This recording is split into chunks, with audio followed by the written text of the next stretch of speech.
Hi, James here from This Office Design. I hope you're well. I just wanted to talk today briefly around selecting the right office space. Now, there's a number of reasons why a business will select a certain space.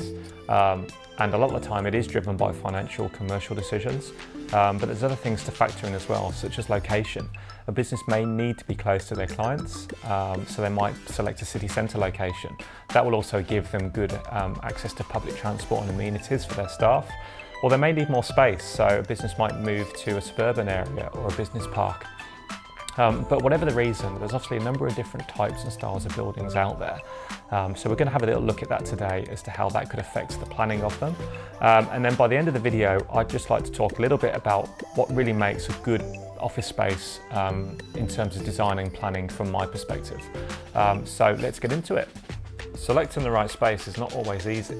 There's high-rise, mid-rise, low-rise, there's old office spaces, new office spaces, large office spaces, small office spaces, spaces with columns, spaces without columns, an office with a view, and an office without a view. However, whichever type of office you end up taking, there's only normally a few typical variations to every kind of floor plate. The building's core is where all of the services and lifts are located. Typically there are two locations for the building core, a central core and a side core. You could be lucky enough to have a space with no columns, or you may have columns in your office space. You might be taking a full floor, or you could have a floor that is subdivided, which is good for expansion as you could move into this space as your business grows. Now it's true to say that the majority of buildings are geometric, but there's obviously buildings out there that have a more curved organic form. Organic and curved floor plates do provide a bigger challenge for designers to plan. They offer less efficient uses of space and provide dead areas when planning typical meeting rooms, offices and placement of furniture.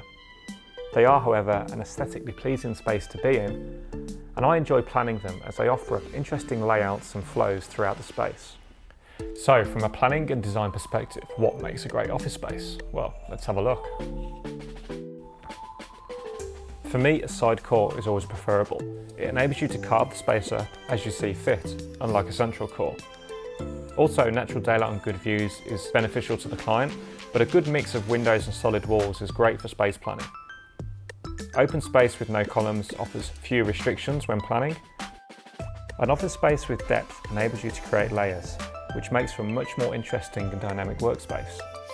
It enables you to locate different work settings throughout the space, both horizontally and vertically.